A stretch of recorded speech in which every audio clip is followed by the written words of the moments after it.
हे बघ राणी, तुम्ही जरा यांच्यात हुशार आहे. हं? आतापर्यंत आपण सरळ चाललो, आता आपल्याला वाकडं चालायची. हं? तिकडे लय खायला आहे, तिकडे जा. तुमची कशी जोडी फिट आहे तसं माझं पण काम फिट झालं पाहिजे बरं. चल.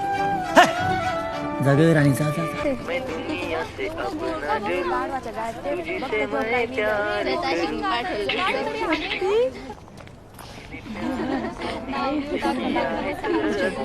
मैंने दिल भी तुम्हीं को दिया है, अब चाहे जो जाए मैं दुनिया से अब न डरूं.